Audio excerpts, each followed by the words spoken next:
من الشیطان اللعین الرجیم بسم اللہ الرحمن الرحیم۔ السلام علیکم ناظرین، میں حلیم مصفین پروگرام نہج البلاغہ صدا امام علی علیہ السلام کے ساتھ آپ کی خدمت میں حاضر ہوں۔ آج 12 ذیقعد ہے، یکم جون ہے اور جمعرات کا روز ہے۔ پروردگار کی بارگاہ میں دعا گو بھی ہوں اور پر امید بھی ہوں کہ پوری دنیا میں آپ جہاں کہیں بھی ہوں گے صدقے میں محمد و آل محمد علیہ السلام کے خیر اور عافیت سے ہوں گے۔ ناظرین، آپ کو ہمارے پروگرام کے فارمیٹ کا علم ہے۔ اس میں شروع سے یکم پہلے خطبے سے لے کر تسلسل کے ساتھ نہ صرف مولا امیر المومنین کے نہج البلاغہ کے اندر خطبات کا متن اصلی متن آپ کی خدمت میں پیش کی جا رہا ہے، بلکہ اس کا اردو ترجمہ اور اس کی تفسیر اور تشریح بھی آپ کی خدمت میں ارسال کی جا رہی ہے۔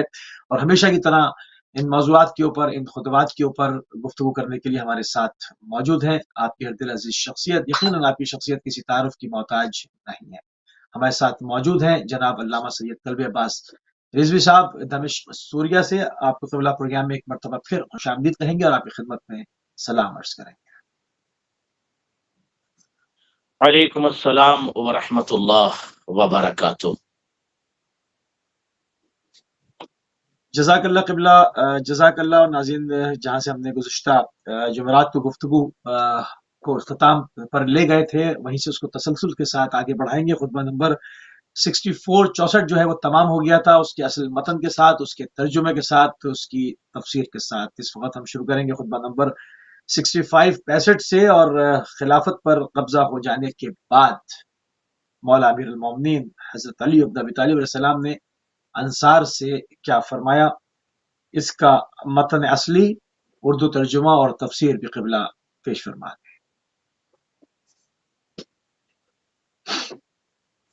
اعوذ باللہ السمیع العلیم من الشیطان اللعین الرجیم،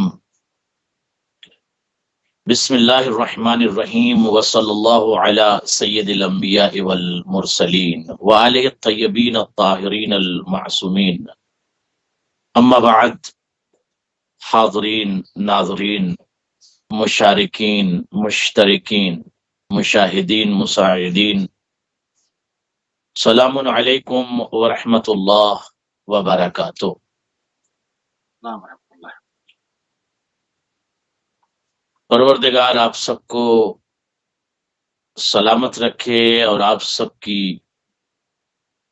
عظیم ترین خدمات کو قبول فرمائے اور اجر اجزل عطا فرمائے۔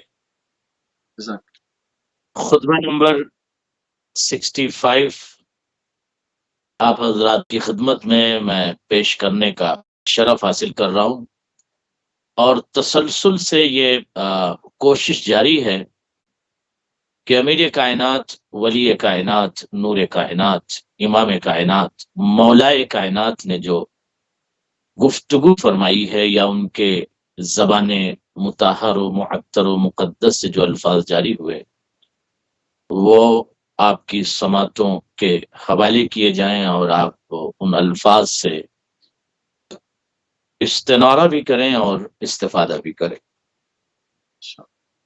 انصار کے متعلق مولا متقیان نے ارشاد فرمایا، جب خلافت پر قبضہ کر لیا گیا اور نبیوں کے سلطان و سردار کے جنازے میں شرکت اور مشارکت نہیں کی گئی، پیغمبر اکرم صلی اللہ علیہ وآلہ وسلم کا انتقال ہو گیا، اور انتقال ہوتے ہی ایک بھگدڑ مچ گئی، اور لوگ سقیفہ میں جا کر جمع ہو گئے۔ سقیفہ لفظ، صحیح لفظ جو ہے وہ سقیفہ ہے، چونکہ وہ ٹوٹی ہوئی چھت، سقیفہ اس مقام کو، اس مکان کو، اس جگہ کو، اس پلیس کو کہتے ہیں جہاں پر قطاع الطرق، لوٹنے والے، ڈاکہ ڈالنے والے، شراب نوش اور چور اور بدمعاش لوٹے ہوئے سامان کو وہاں پر بانٹا کرتے تھے۔ ایسی جگہ کا نام ہے سقیفہ۔ وہاں پر جب جمع ہو گئے لوگ اور خلافت کو تقسیم کرنے سے پہلے معاملہ ہوا، سازش ہوئی اور پلاننگ ہوئی کہ کس طرح سے انصار میں پھوٹ ڈالنا ہے، اور کس کو گفتگو کرنی ہے، اور کس انداز میں کیا بیان دینا ہے۔ اور نبیوں کے سلطان کا جنازہ، پیغمبر اکرم کا جنازہ چھوڑ کر لوگ خلافت کو لینے کے لیے چلے گئے۔ جس نبی نے عزت اور شرف اور بلندی اور تعزیز اور تبجیل اور تکریم اور تنویر عطا کیا تھا، اس نبی کے غسل میں، تغسیل میں، تکفین میں اور تدفین میں بھی مشارکت نہیں کی گئی۔ جب اس حالات کو یا ان حالات کو ولی کائنات مولا کائنات نے دیکھا، اور مولا سے بلکہ یہ بھی کہا گیا کہ وہاں خلافت لٹ رہی ہے، وہاں خلافت کو لوٹا جا رہا ہے، اور آپ نبی کے جنازے پر بیٹھے ہوئے، ارے جنازہ چھوڑیے، وہاں خلافت لوٹ رہے ہیں لوگ اور خلافت کو تقسیم کیا جا رہا ہے۔ اس وقت بھی مولا نے یہی جواب دیا تھا، کیا نبیوں کے سلطان و سردار کے جنازے کو چھوڑ کے چلے جاؤ خلافت کے لیے؟ نہیں، مولا متقیان نے جنازے پیغمبر کو نہیں چھوڑا، لوٹنے والوں نے خلافت کو لوٹ لیا۔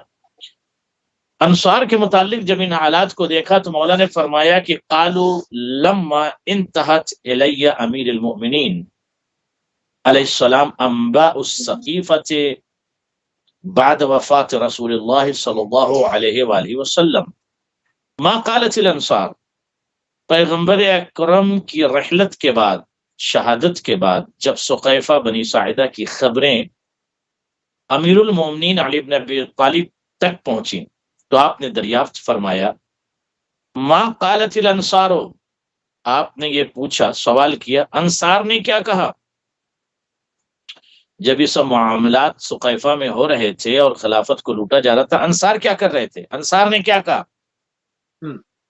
موسوی صاحب، قالوا قالت منا امیر و منکم امیر، تو مولا کو یہ جواب دیا گیا کہ انصار نے یہ کہا، کیا کہا انصار نے؟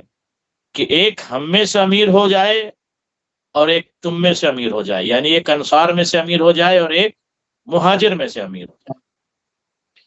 قال علیہ الصلوۃ والسلام، جب مولا نے اس خبر کو، اس جواب کو سنا تو فرمایا، فہلا احتججتم علیہم بان رسول اللہ وصى بان یحسن الی محسنہم ویتجاوز عن مسیئہم۔ مولا نے جب اس دلیل کو سنا، اس بات کو، اس گفتگو کو سنا کہ انصار نے یہ جواب میں کہا کہ ہم میں سے ایک امیر ہو جائے اور تم میں سے ایک امیر ہو جائے، تو اس وقت مولا نے یہ ارشاد فرمایا کہ تم نے یہ دلیل کیوں نہ پیش کی؟ کون سی دلیل مولا؟ تم نے یہ دلیل کیوں نہ پیش کی؟ کون سی دلیل؟ کہ رسول اللہ نے وصیت فرمائی تھی کہ انصار میں جو اچھا ہو اس کے ساتھ اچھا برتاؤ کرو۔ تم نے یہ دلیل کیوں نہیں پیش کی کہ رسول اللہ نے یہ ارشاد فرمایا تھا کہ انصار میں جو اچھا ہو اس کے ساتھ اچھا برتاؤ کیا جائے اور جو برا ہو اس کو درگزر کیا جائے؟ اللہ اکبر۔ اور جو برا ہو اسے درگزر کیا جائے۔ لوگوں نے کہا کہ ان میں سے، لوگوں نے کہا کہ اس میں ان کے خلاف کیا ثبوت ہے؟ مولا سے لوگوں نے کہا کہ ان کے خلاف کیا ثبوت ہے؟ آپ نے فرمایا کہ اگر حکومت و عمارت ان کے لیے ہوتی تو پھر ان کے بارے میں دوسروں کو وصیت کیوں کی جاتی؟ اس کلام میں مولا فرماتے ہیں، قالوا وما في هذا من الحجة عليهم، فقال علیہ الصلوۃ والسلام لو كانت الامارة فيهم لم تكن الوصية بهم، ثم قال علیہ السلام فماذا قالت قریش؟ قالوا احتجت بأنها شجرۃ الرسول، فقال علیہ السلام احتجوا بالشجرۃ وأضاءوا الثمرۃ۔ مولا نے جب اس گفتگو کو سنا تو مولا نے فرمایا کہ اگر حکومت و عمارت ان کے لیے ہوتی تو ان کے بارے میں دوسروں کو وصیت کیوں کی جاتی؟ اس کا مطلب حکومت اور عمارت ان کے لیے نہیں ہے، غلط قابض ہوئے۔ پھر مولا نے کہا، پوچھا کہ قریش نے کیا کہا؟ انصار نے تو یہ کہا، قریش نے کیا کہا؟ فماذا قالت قریش، قریش نے کیا کہا؟ قالوا، لوگوں نے جواب دیا، کیا جواب دیا؟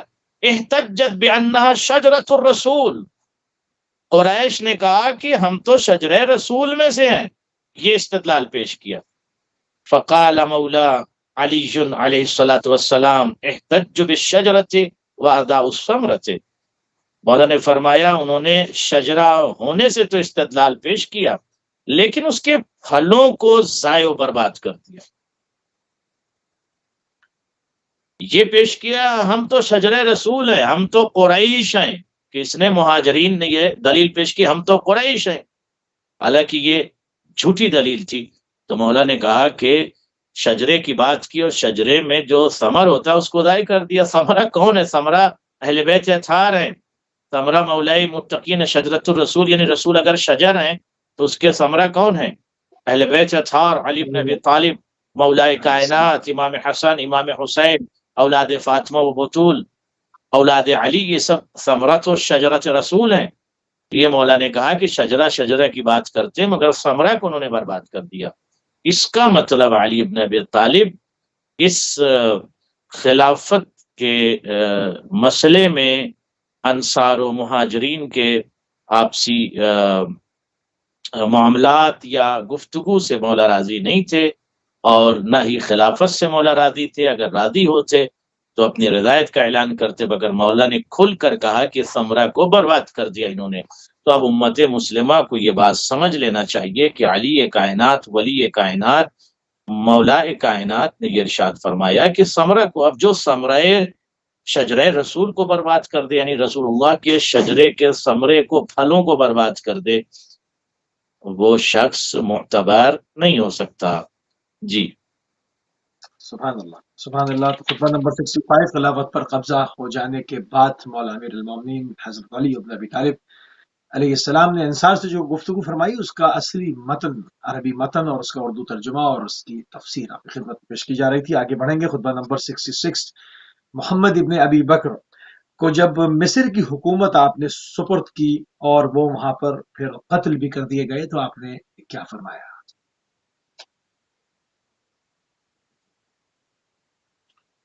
بسم اللہ الرحمن الرحیم. مولا متقیان علی بن ابی طالب نے یہ کلام، یہ بیان، یہ خطبہ، یہ جملے، یہ الفاظ، یہ سینٹنس، یہ بیان اس وقت دیا جب محمد ابن ابی بکر، کہ جن کو مولا نے حکومت سپرد کی تھی مصر کی، ایجپٹ کی، اور ان کو معامرتاً قتل کر دیا. اور ساری دنیا جانتی ہے کہ معامرہ کس کا تھا. اب ظاہر ہے کہ اگر نام لیا جائے تو لوگ ناراض ہوتے ہیں کہ ہماری فلاں شخصیت اس پر آپ اٹیک کریں. ہم کچھ اٹیک کسی پر نہیں کر رہے ہیں اور نہ ہم کسی کو کچھ کہتے ہیں. جو مولا نے ارشاد فرمایا وہ ہم آپ تک پہنچا رہے ہیں کہ مولا نے کیا ارشاد فرمایا. جب محمد ابن ابی بکر قتل کر دیے، کیوں قتل کیا گیا محمد بن ابی بکر کو؟ ایک سوال ہے، تاریخ انسانیت میں ایک سوال اٹھتا ہے، محمد بن ابی بکر کو کس نے قتل کیا، کیوں قتل کیا؟ جب مولا نے یہ دیکھا کہ میرے اس نمائندے کہ جس کو میں نے مصر کا، ایجپٹ کا مسئول بنا کر اور وہاں کی حکومت ان کے حوالے جو میں نے کی تھی، ان کو جب قتل کر دیا گیا، اس وقت علی بن ابی طالب نے ارشاد فرمایا لما قلد محمد ابن ابی بکر مصر فملکت علیہ وقتل. اور فرمایا اپنے موسی صاحب، وقد عرضت تولیت مصر ہاشمہ بن عتبہ ولو ولیت ایہا لما خل لهم الارصۃ. مولا فرماتے ہیں کہ محمد بن ابی بکر کو جب مصر کی حکومت سپرد کر دی گئی اور نتیجے میں ان کے خلاف غلبہ حاصل کر لیا گیا.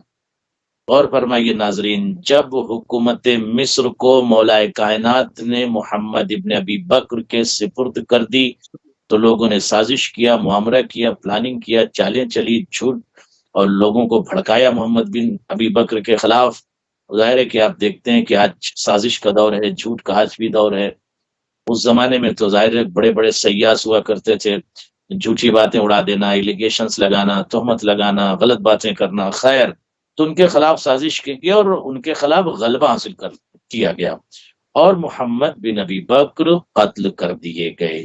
جب قتل کر دیے گئے، اب مولا نے کیا کہا وہ غور سے سنیے.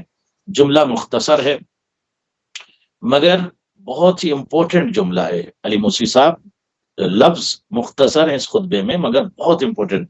مولا فرماتے ہیں قد اردت تولیت مصر ہاشمہ بن عتبہ، میں نے تو چاہا کہ ہاشم بن عتبہ کو مصر کا والی بناؤں. اگر اسے حاکم بنا دیا ہوتا تو وہ کبھی دشمنوں کے لیے میدان خالی نہ کرتا. اور فرمایا آپ نے یعنی مولا یہ فرماتے ہیں میں تو یہ چاہتا تھا کہ ہاشم بن عتبہ کو مصر کا والی بناؤں. اگر میں عتبہ بن ہاشم کو مصر کا مسئول، مصر کا حاکم بنا دیتا تو وہ دشمنوں کے لیے میدان خالی نہ کرتا، یعنی میدان مقتل کو یا میدان جنگ کو وہ خالی نہ کرتا. اس کے بعد مولا فرماتے ہیں کہ ولن ازہمہم الفرصۃ بلا ضم لمحمد بن ابی بکر فلقد کان الی حبیبا وکان لی ربیبا. مولا ارشاد فرماتے ہوئے کہتے ہیں کہ اگر میں ہاشم بن عتبہ کو مصر کا حاکم بناتا تو وہ دشمنوں کے لیے میدان خالی نہ کرتے. صحیح. اس کے بعد فرماتے ہیں اور نہ ہی انہیں مہلت دیتے. یہ کون؟ ہاشم.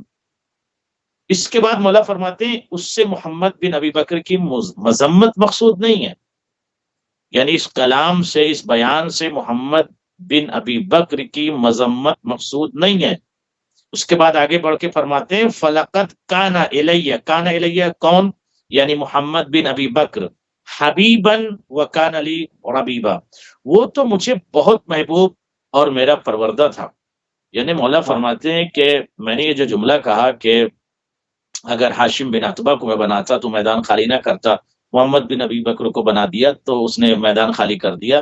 تو اس کلام سے میرا مقصد یہ نہیں ہے کہ میں اس کی مذمت کر رہا ہوں، بلکہ ہاشم کے شیر دلی اور بہادری کی مولا نے یہاں تعریف کی.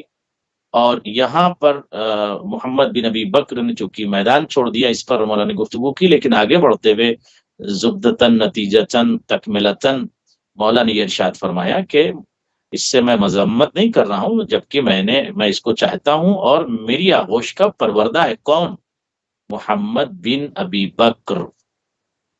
جی، تو یہ خطبہ نمبر 66 میں مولا نے ان کلمات کو ارشاد فرمایا جب ان کے خلاف سازش کی گئی اور اس مصر میں، ایجپٹ میں محمد بن ابی بکر کو قتل کیا گیا. یہاں پر ایک سوال بنتا ہے عالم بشریت سے، میں کہوں گا عالم انسانیت سے، کہ انہیں جو بلاغہ پڑھے، تاریخ پڑھے، ہسٹری پڑھے اور یہ سوال کرے محمد ابن ابی بکر کا قاتل کون ہے اور کس نے محمد ابن ابی بکر کو قتل کیا اور کس نے سازش کی، تو ان کے سامنے سے پردے ہٹ جائیں گے.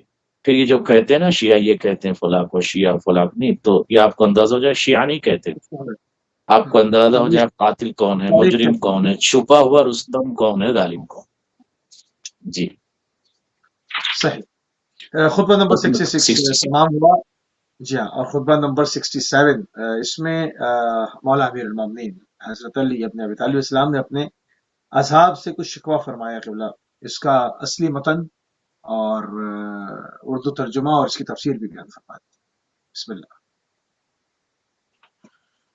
دیکھیے ناظرین، میں ہمیشہ یہ فقرہ اور یہ جملہ کہتا ہوں کہ مولا کے جب کبھی کلام کو سنیں تو اس سے استفادہ اس انداز میں کریں کہ اگر ماضی میں کسی صحابی یا کسی ساتھ رہنے والے یا کسی کمپینین کی مولا نے مذمت کیا ہے تو اس کی عادت کی وجہ سے فرض کیجئے، یا بری صفت کی وجہ سے، یا غلط حرکتوں کی وجہ سے، تو اگر مولا نے ماضی میں بہت سارے افراد کی مذمت کیا ہے تو کیا اس دور میں جو افراد اپنے آپ کو علی والا کہتے ہیں یا مولا والا کہتے ہیں، تو اگر وہ صحیح معنوں میں علی بن ابی طالب کے سرات پر اگر نہیں چلیں گے تو کیا مولا ان کی مذمت نہیں کریں گے؟ بالکل کریں گے اور کر رہے ہیں. جو بھی فرد ہے اپنے آپ کو علی والا کہتا ہے، نبی والا کہتا ہے، امام والا کہتا ہے، اسے یہ دیکھنا بہت زیادہ ضروری ہے اور چیک کرنا بہت زیادہ ضروری ہے. پڑھ کر خوش ہو جانا یا سن کر یہ خوش ہو جانا کہ مولا نے اپنے اصحاب کی، اپنے کمپینینز کی مذمت کی تھی، تو اگر مولا اپنے اصحاب کی مذمت کر سکتے ہیں، ساتھی جو ان کے ساتھ چل رہے تھے، اٹھ رہے تھے، بیٹھ رہے تھے، ان کی مذمت کر سکتے ہیں، تو کیا اس دور کے لوگوں کی مذمت مولا نہیں کر سکتے؟ تو ہم اپنی حرکات و سکنات، اپنے افعال و عادات و اطوار اور انداز حیات پر غور کریں. ہر وقت امامت کا کیمرہ دیکھ رہا ہے ہماری ایکٹیویٹیز کو، ہر وقت ہمارے افعال کو، اعمال کو، اقوال کو امامت کا کیمرہ واچ کر رہا ہے، ریکارڈ کر رہا ہے، امام وقت دیکھ رہے ہیں. لہٰذا اس بات کا ہمیشہ خیال رکھیں اور خود کو بیدار رکھیں کہ کوئی ایسا عمل نہ ہو کہ آپ کی آخرت تباہ ہو جائے، محشر میں رسوائی کا سبب ہو۔ مولا فرماتے ہیں اپنے اصحاب کی مذمت کرتے ہوئے کہ کم اداریکم کما تدار البکار العمدۃ والثیاب المتداعیۃ کلما حیست من جانب تحتکت من آخرہ۔ کیا جملہ ہے مولا کا! مولا فرماتے ہیں کب تک میں تمہارے ساتھ ایسی نرمی اور رعایت کرتا رہوں گا،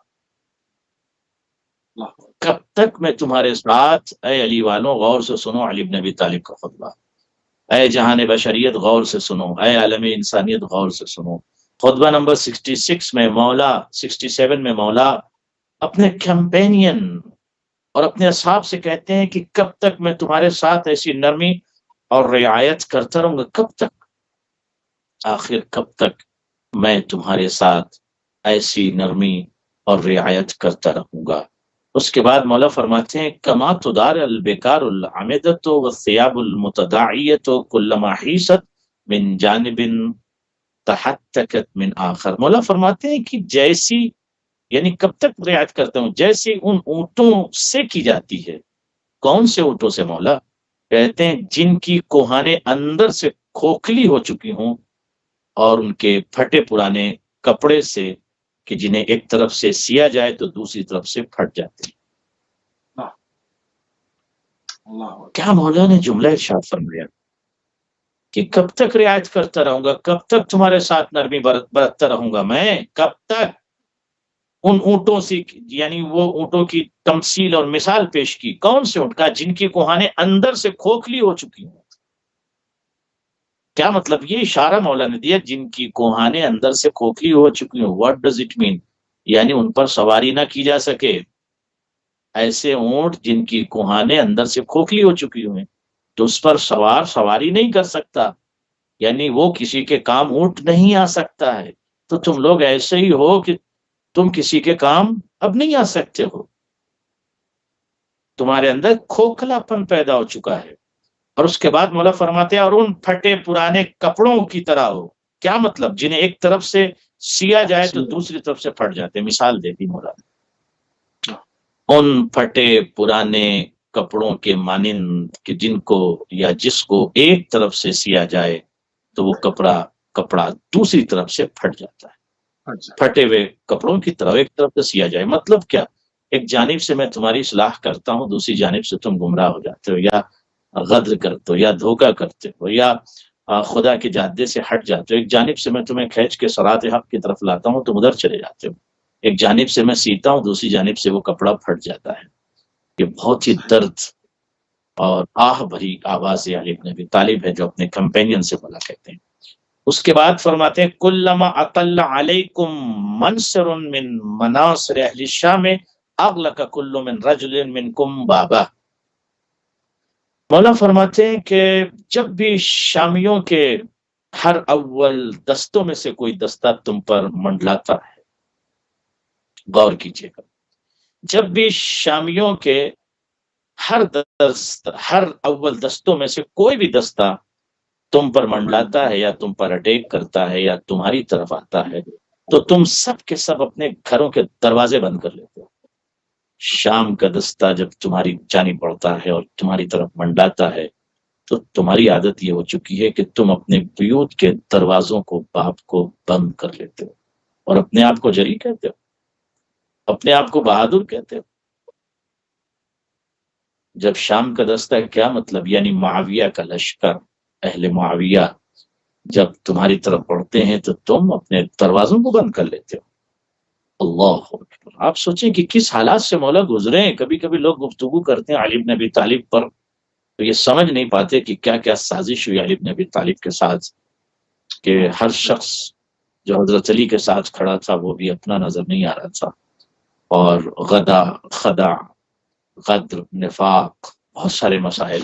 علی بن ابی طالب بہت سی سخت ترین حالات سے گزرے ہیں، بہت سخت ترین ادوار سے گزرے ہیں کہ جن کے خلاف معاویہ بن ابی سفیان نے شام کے تمام مناطق میں خطرناک سازش کر رکھی تھی، اور بلکہ پورے عرب میں، جزیرہ عرب میں اس نے ایک سازش کر رکھی تھی۔ خیر، میں آگے بڑھتا ہوں۔ مولا فرماتے ہیں کہ جب شامیوں کا دستہ تمہاری طرف منڈلاتا ہے یا بڑھتا ہے، آگے آتا ہے، تو تم اپنے بیوت کے، اپنے گھروں کے، اپنے ہاؤسز کے باب کو، دروازے کو، ڈور کو بند کر لیتے ہو، یعنی گھبرا جاتے ہو، ڈر جاتے ہو. وانجحر انجحار الضبۃ فی حجرها والضبع فی وجورها. اس کے بعد مولا فرماتے ہیں کہ اور اس طرح اندر ڈر کے، دبک کے، خوف زدہ ہو کر بیٹھ جاتے ہو، جس طرح جانور اپنے بل میں گھس جائے. کہتے ہیں نا، ایک مثال دی جاتی ہے آج بھی کہ بہت بڑے سرما بنتے تھے لیکن وقت پڑنے پر بلوں میں چلے گئے، چھپ گئے. تو مولا نے یہ ایک مثال پیش کی، تمہاری حالت تو ایسی ہے. جب شام کا لشکر تمہاری طرف منڈلاتا ہے تو تم دروازوں کو بند کر لیتے ہو اور اس طرح سے دبک کر، چھپ کر بلوں میں چلے جاتے ہو. اس کے بعد مولا فرماتے ہیں ذلیل واللہ من نصرتموہ ومن رمیا بکم فقد رمیا بافوق ناصل وانکم واللہ لکثیر فی الباحات قلیل تحت الرایات.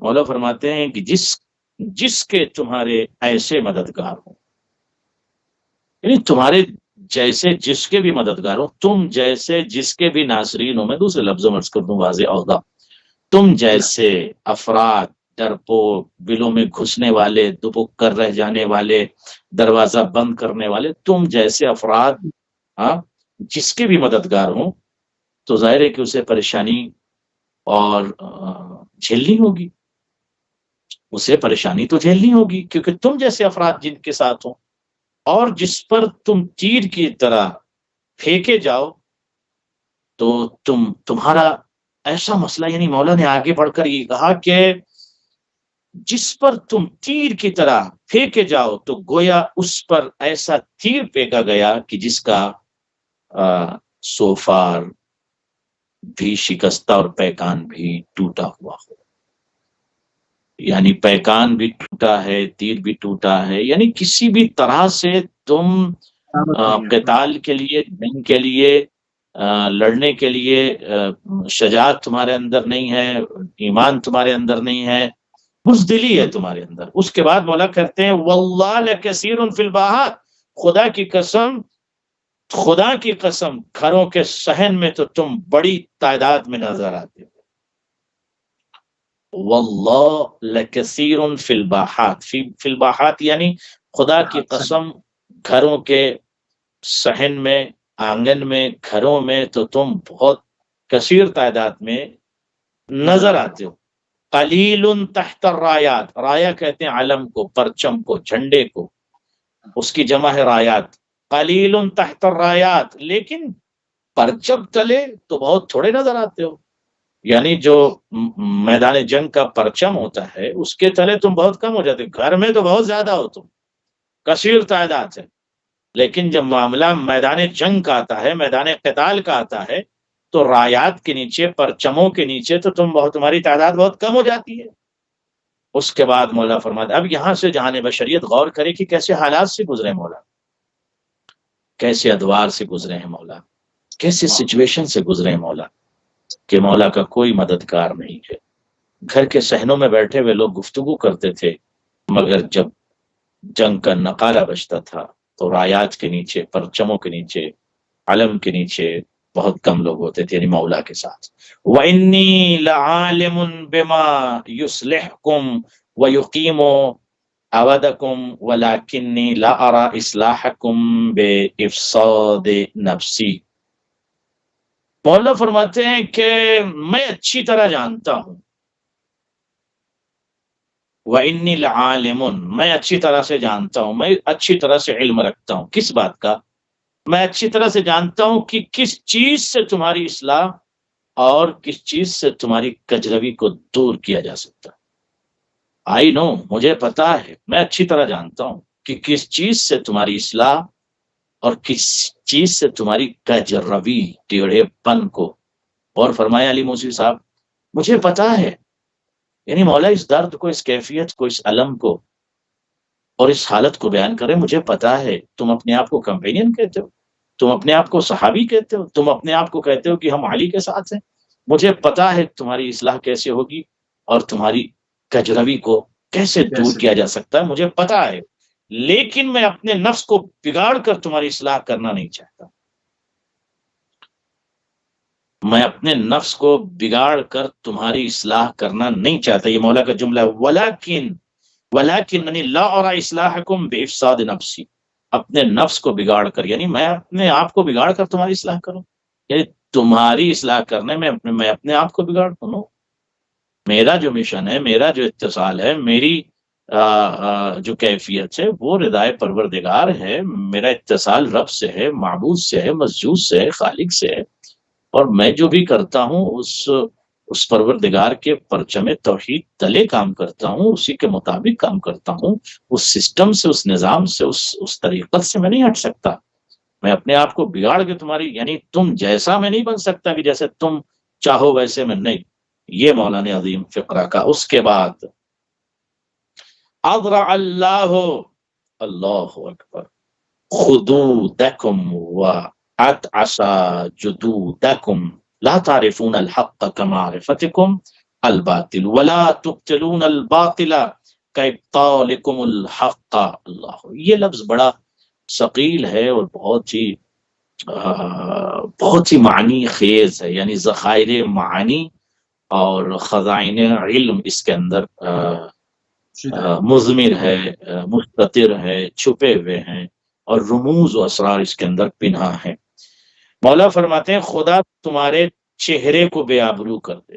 اللہ اکبر. خدا یعنی تمہاری عزت کو چھین لے، خدا تمہیں ذلیل کر دے، تمہارے چہرے کو بے آبرو کر دے. کیا مطلب؟ یعنی تم ذلیل و خوار ہو جاؤ، یعنی تمہارا اصلی روپ جو ہے نا وہ عیاں ہو جائے.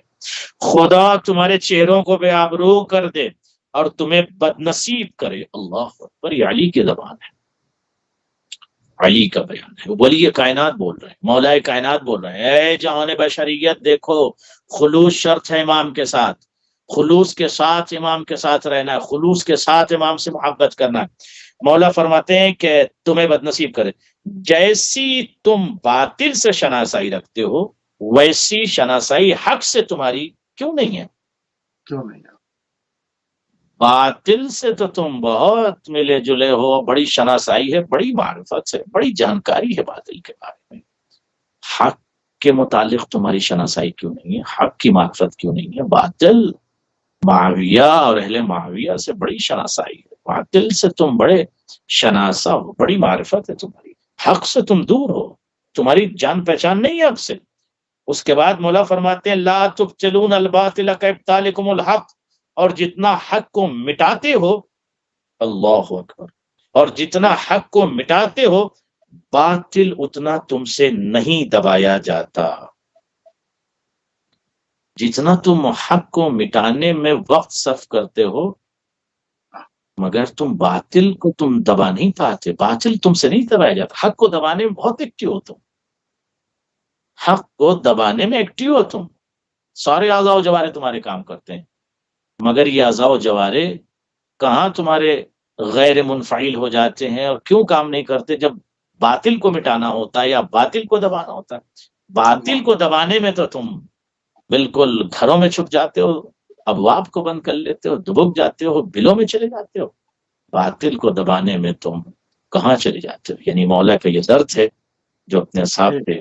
خطبہ نمبر 67 میں اب موجزن یہ جملہ عرض کر دوں کہ مولا نے اس خطبے میں یہ ارشاد فرمایا کہ تم ایسے افراد ہو کہ اس کپڑے کی طرح کہ جس کو ایک طرف سے سلا جائے تو دوسری طرف سے وہ پھٹ جاتا ہے.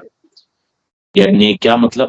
اس کپڑے کی سلائی ہو ہی نہیں سکتی، ایک طرف سے سلا دوسری طرف سے پھٹ گیا، پھر دوسری طرف سے سلا دوسری طرف سے پھٹ گیا، تو تمہاری اصلاح ممکن نہیں ہے. پھر آگے مولا فرماتے ہیں کہ تمہاری اصلاح اور تمہاری کجروی کو کیسے ٹھیک کیا جا سکتا ہے میں جانتا ہوں. اس کے بعد مولا ارشاد فرماتے ہیں کہ خدا تمہارے چہروں کو بدنما کرتے، بدنصیب ہو جاؤ تم، کیونکہ تم حق کو دبانے میں تو بہت ایکٹیو ہو لیکن باطل کو دبانے میں تم ایکٹیو نہیں ہو. خلاف باطل تمہارے قدم لڑکھڑاتے ہیں، خلاف حق کے خلاف تو اٹھ جاتے ہو مگر باطل کے خلاف تم نہیں اٹھتے. یہ مولا کا جملہ ہے. لہٰذا غور کریں کہ ہمارے زندگی کا لمحات اور وقت باطل کے خلاف اٹھ رہا ہے یا کہیں ایسا تو نہیں ہے کہ ہم حق کو دبانے میں لگے ہوئے ہیں، اہل حق کو دبانے میں لگے ہوئے ہیں. کسی نے فرض کیجئے کہ اچھا کام کر دیا، اچھی مسجد بنوا دی، کوئی نیک کام کر دیا، اب ہم اسی کو دبانے میں لگے ہیں. یا کسی مومن نے یا مومنہ نے بہت اچھا دین کا کام کیا، ساری طاقت اس کے خلاف صرف کر دیں گے، ساری سازش اس کے خلاف. باطل کے خلاف آپ سازش نہیں کر پا رہے ہیں، باطل کو نہیں دبا پا رہے ہیں، حق کو دبانے میں بہت ایکٹیو ہیں. یہ مولا کے درد بھرے الفاظ جو ولی کائنات کی زبان اطہر سے جاری. جی صحیح. تو ناظرین اس وقت خطبہ نمبر 67 بھی جو ہے وہ اپنے اختتام کو پہنچا. خطبہ نمبر 68 کے اوپر پڑھیں گے. یہ اس وقت کی گفتگو ہے جب شب ضربت میں جب سحر نمودار ہوئی کوفے میں، اور اس وقت مولا امیر المومنین کو ضربت نہیں لگی تھی اور اس کی سحر تھی، اور اس وقت امام نے کچھ ارشاد فرمایا تھا. میں چاہوں گا کہ یہ خطبہ نمبر 68 اپنے اصل متن کے ساتھ اور اس کی اردو ترجمے اور اس کی تفسیر و تشریح کے ساتھ پیش فرما دیں.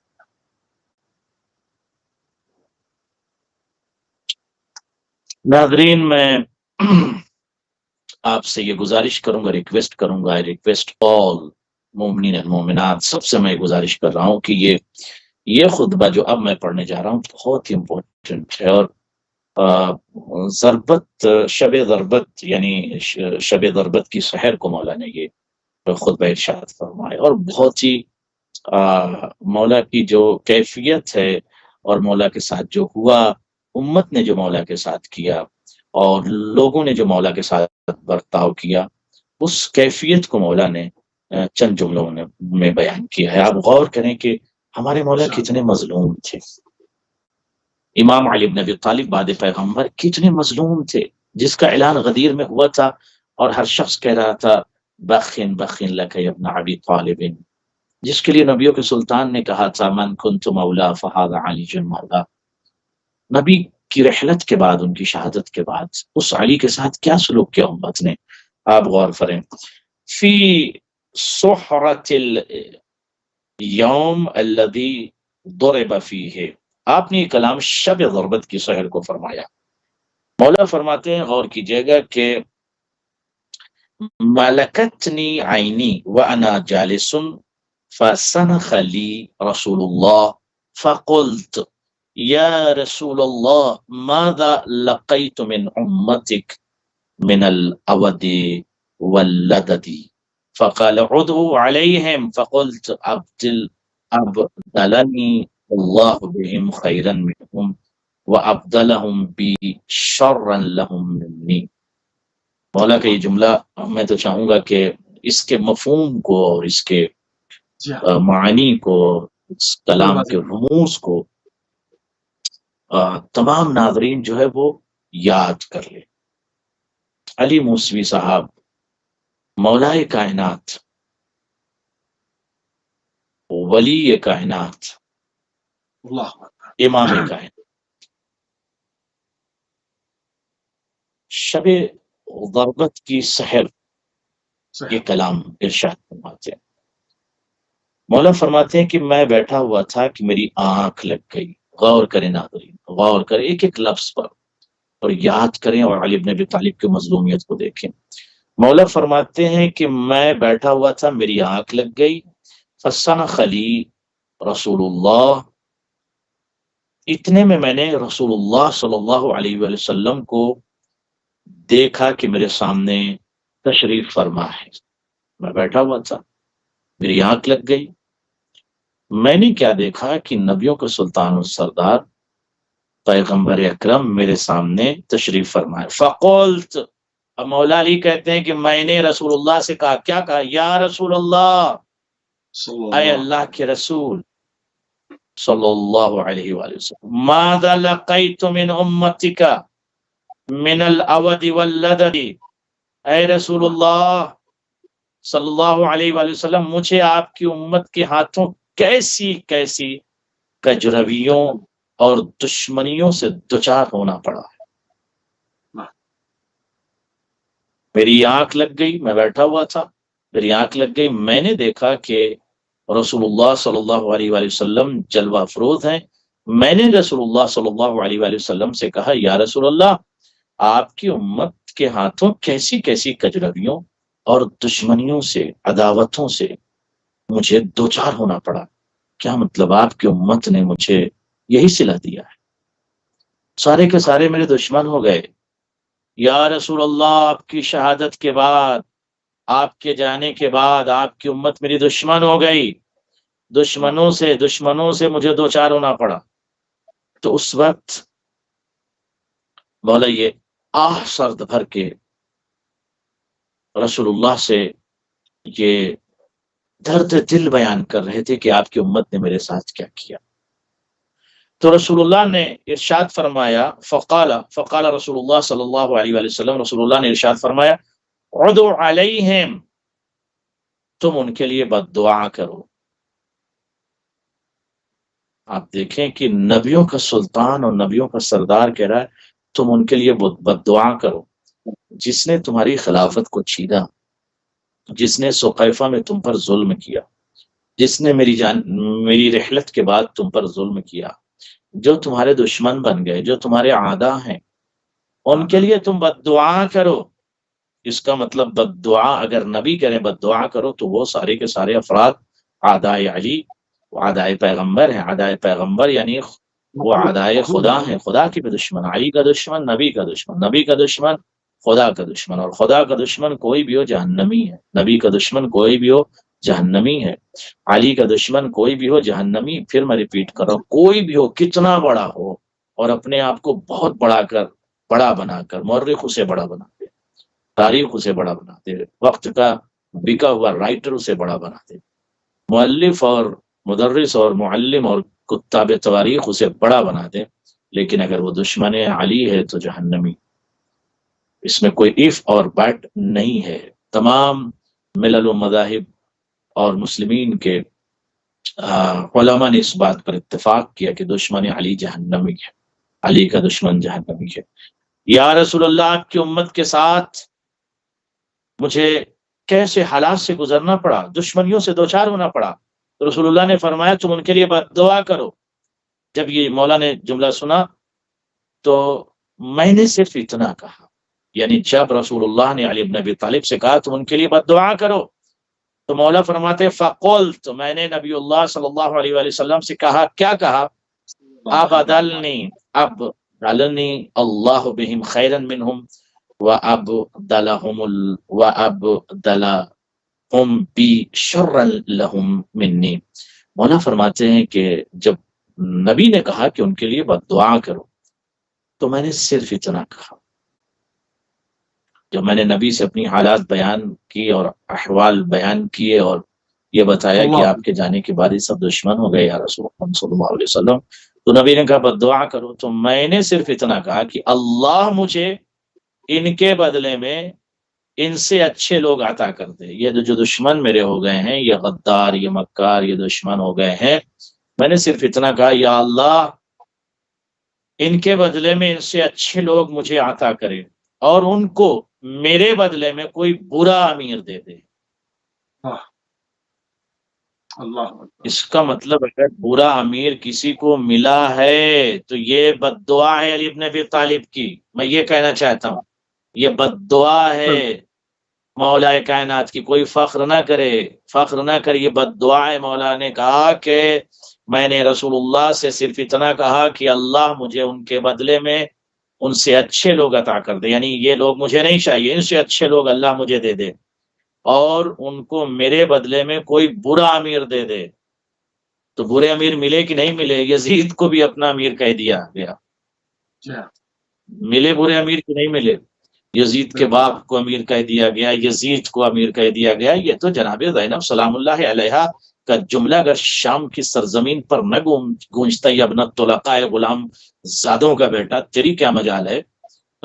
میں تو جیسے غلام زادوں سے بات نہ کرتی۔ یہ تو زمانے کا انقلاب ہے جو مجھ جیسی شہزادی تجھ جیسے غلام زادوں سے بات کر رہی، ورنہ تیری کیا مجالت، لستذکرو قدرک واستکثرو توبیخک، تو ہر وقت لعنتوں کا مستحق ہے۔ یہ دربار یزید میں علی کی بیٹی بول رہی تھی اور یہ کہا کہ لستذکرو قدرک واستکثرو توبیخک، تیری کوئی اوقات نہیں ہے ہمارے سامنے، لستذکرو قدرک یعنی تیری کوئی اوقات، تیری کوئی قدر و قیمت، تیرا کوئی شرف، تیری کوئی منزلت، تیرا کوئی وقار نہیں ہے ہمارے سامنے، تو ہر وقت مستحق لعنت ہے، غلام زادوں کا بیٹا ہے تو۔ فقط کئی تک وہ ایسا یہ مناسب جو تک جتنی دشمنی کر سکتا ہے کر لے، کوشش کر لے، کاوش کر لے، فوج افواج عساکر افراد احباب لشکر سب بڑھا لے، دربار تیرا، عسکر تیرا، لشکر تیرا، فوج تیری، خزائن تیرے، ذخائر تیرے، افراد تیرے، عساکر تیرے، اسے دربار میں قسم کھا کے کہتی ہوں فواللہ لا تمو ذکرنا ولا تمیت وحینا، نہ ہمارا ذکر تو مٹا سکتا ہے اور نہ وحی خدا کو یعنی قرآن مجید کو، نہ قرآن مجید مٹے گا نہ ہمارا ذکر مٹے گا۔ آج آپ دیکھیں شام کی سرزمین پر جب آپ جائیں تو حضرت زینب کے روضے پر لال پرچم لہرا رہا ہے اور اس پہ ایک لکھا ہوا لبیک یا زینب، ہر جگہ پر لبیک یا زینب، ہر طرف ایک آواز گونج رہی لبیک یا زینب، کثیر تعداد میں۔ ابھی آپ حرم جائیں تو آپ کو اندازہ ہوگا آج شب جمعہ ہے، اتنا کراؤڈ ہے، میں یہ کہتا ہوں اتنا کراؤڈ ہے کہ نماز کے وقت جو ہے آپ کو شاید جگہ بھی نہ ملے، اور حرم کو بہت زیادہ اسپینڈ کر رہے ہیں، بڑھا رہے ہیں، دونوں طرف سے حرم کو بڑھانا پڑ رہا ہے کافی، اور اسپیس جو ہے وہ لیا گیا ہے جس میں اس جانب سے شرق کی طرف سے غربی کی طرف سے حرم کو کافی اسپینڈ کیا جا رہا ہے۔ کیوں؟ اس لیے کہ پوری دنیا اس بطلہ کربلا، اس جبل صبر، اس نائبۃ الامام کی شان کو اور عظمت کو اور جلال کو سلام کرنے آ رہی ہے، جس کو سلام کرنے امام حسین آتے ہیں، جس شہزادی کو سلام کرنے حضرت عباس آتے ہیں، اس شہزادی کو دنیا سلام کر رہی ہے۔ پوری کائنات میں کثیر تعداد میں ملائکہ حضرت عباس کے روضے کو طواف کرتے ہیں، مگر حضرت عباس جس کے روضے کو طواف کرتے ہیں یا جس روضے کا غازی طواف کرے، اس روضے کو روضہ حضرت زینب کہتے ہیں۔ اتنی عظمت ہے، اتنا شرف ہے حضرت زینب سلام اللہ علیہا کا۔ تو علی کی بیٹی نے دربار یزید میں اپنے خطبوں سے اس کو کچل دیا، ورنہ یزید بھی علل اعلان جس طرح سے دیگر افراد کو امیر کہتے ہیں، لوگ خلیفہ کہتے ہیں، یزید کو بھی لوگ خلیفہ کہتے ہیں، اور کچھ نے کہا بھی ہے خلیفہ۔ یہ تو سلام علی کی بیٹی پر، سلام اس ستم زدہ علی کی شہزادی پر کہ جو بھوکی تھی مگر بول رہی تھی، پیاسی تھی مگر خطبہ دے رہی تھی، رسن بستہ تھی مگر بول رہی تھی، کشاں کشاں پھرائی گئی تھی مگر خطبہ دے رہی تھی۔ دشمن یہ سمجھ رہا تھا کہ اس کے اعضاء جوارے جواب دے چکے ہیں، اس کی آواز میں طاقت نہیں ہے، مگر علی کی بیٹی کی آواز کا اتصال مشیت الہی سے تھا۔ جب علی کی بیٹی بول رہی تھی، مجھ سے کسی نے پوچھا کہ اتنا بڑا دربار ہم نے کبھی دیکھا نہیں ہے، اتنا بڑا یزید کا پیلس، اور اس کراؤڈ میں علی کی بیٹی کی آواز کیسے پہنچی؟ تو میں نے کہا یہ نائبۃ الامام ہے، اور نائبۃ الامام کے پاس وہ اختیارات ہوتے ہیں، وہ قدرت ہوتی ہے کہ ہواؤں کے دوش پر وہ اپنی آواز کو پوری دنیا میں پہنچا سکتی ہیں شہزادی، جس طرح سے امام اپنی آواز کو پوری دنیا میں پہنچا سکتے ہیں، اسی طرح سے علی کی بیٹی نائبۃ الامام یعنی امام کی نائبہ ہے۔ آپ غور کریں، جملہ میں عرض کر کے آگے بڑھتا ہوں، ناظرین حاضرین غور کریں شہزادی کی عظمت کے لیے۔